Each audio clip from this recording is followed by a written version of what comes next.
Hello, Big Brother fans. This light is obscene almost. Okay, there we go. Here we go with another episode review of Big Brother 13. We start, there were a whole lot of things before Cassie and Rachel start to get it on, but I was actually really glad that Cassie called Rachel into a room and wanted to talk to her and find out what the hell was her problem with her. Very adult move on her part, and of course Rachel acted like the spoiled brat that she is and wah wah cry, plays the victim, and then turns around and says that Cassie is the one that's playing the victim by saying, you hate me because I'm beautiful. And she called, basically all Cassie did was tell her that she was catty. Just said she was catty. Didn't call her a bitch. Didn't call her anything else. Just said, I see how you are. You are catty. You about the cattiest person. And told her, now I understand why everybody hates you, She gets it. And then Rachel turns around, goes upstairs, and asks someone from her alliance, or, complains about it to her alliance. Jordan says straight up, what you do and what you say comes out bitchy. She said the B word. And then how does she not, in her head, hear a friend, an alliance member, call her bitchy, and someone who's prettier than her calls her catty? How does she see that as so much more horrible? I just do not get the woman. Whatever, once again, too much Rachel airtime. They did show... my earring just fell out. They did show a lot more of Shelly, and I'm hoping that they're going to start doing that now. We shall see. She's going to have to start doing something that's going to make herself stand out or whatever, but she's, got that golden key though, so she's probably going to be kept quiet, just like Portia has been, just like Danielle has been. Well, they've given Danielle a lot of airtime.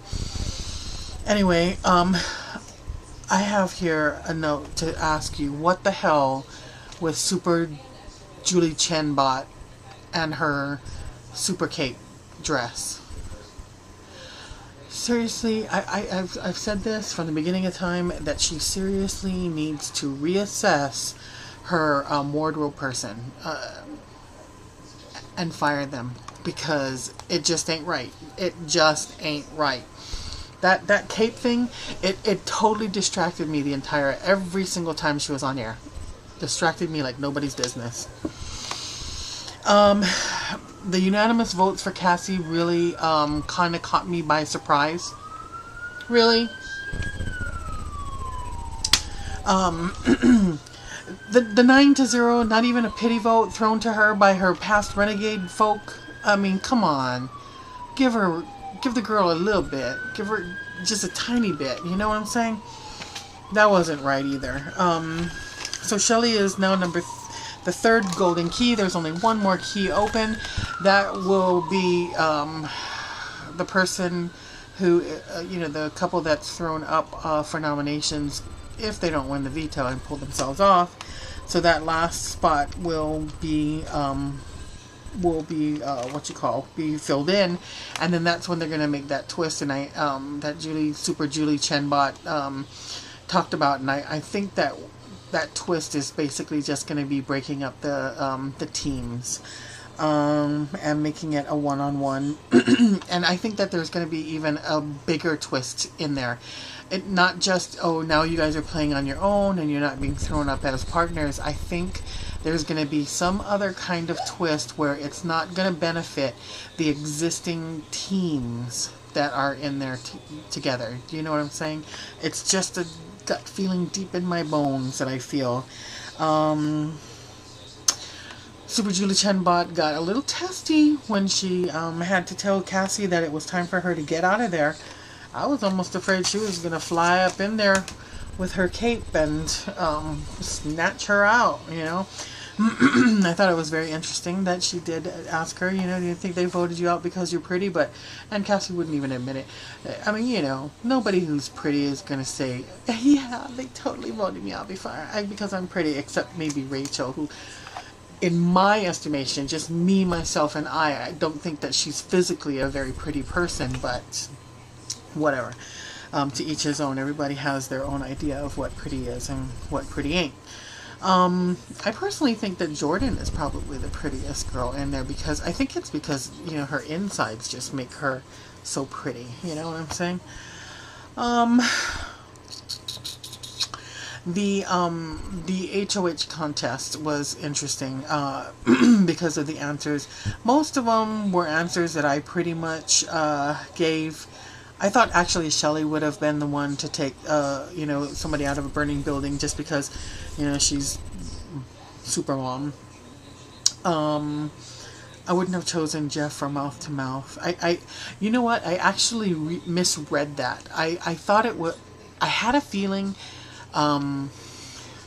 when they asked about resuscitation, I was thinking not actual mouth-to-mouth resuscitation. I was thinking that somehow they were going to use that twist, and if that person who was voted was actually voted out at some point, was going to be given resuscitation, meaning they were going to be getting put back into the game. So I actually voted for Jordan for that one, because you know, if and when she does happen to leave, I would love to see her come back, just because you know, like I said, I think she's just beautiful inside and out, and I think she has a very kind heart, and I think that played a big reason as to the part of her social game last time in order to win. Oh, the stealing a lover being Portia was really funny, because at the end Portia says, all of you except Kalia, as she hugs Kalia, thinks I'm a whore. So I just have one question for you folks, or actually two. Question number one is Rachel. She elected to be 2 weeks on slop when they did the veto competition, and she is now today is Thursday, so Saturday, Sunday, Monday, Tuesday, Wednesday, Thursday, she's only 6 days in on her slop. So what happens now, because she's HOH? Does that slop go away, or do you think that they're going to force her to stay on that 2 weeks, since she herself elected to take that? Are they going to force her during her HOH reign to go on slop, or do you think that they'll postpone it, allow her to have all her HOH bounties and, you know, the food that goes with it, and then after she's kicked out of HOH does she go back on? What do you think? You guys let me know about that. And number two, who do you think that she is going to nominate? It would be no stretch of the imagination that she would want to put up Adam and Dominic, just because so far, you know, well, Dominic pulling himself off is showing that he could possibly be a big competitor in the game against them. But I'm wondering if she doesn't want to, you know, hang out, put Lawan and Kalia up, and then try their hardest to win the veto them out, and then backdoor those two. It will be interesting to see, because really they won't have much of a choice. There really isn't much of a choice, to tell you the truth, because everyone else is broken up and gone, and then they'd have to turn around and eat their own children. So anyway, you guys let me know what you think, and I guess we will see you. If you enjoy spoilers, I will probably be here tomorrow telling you who was nominated, and then Saturday, if possible, to tell you who won the veto competition. But the next time you'll see me is Sunday evening. We'll see you then. Bye.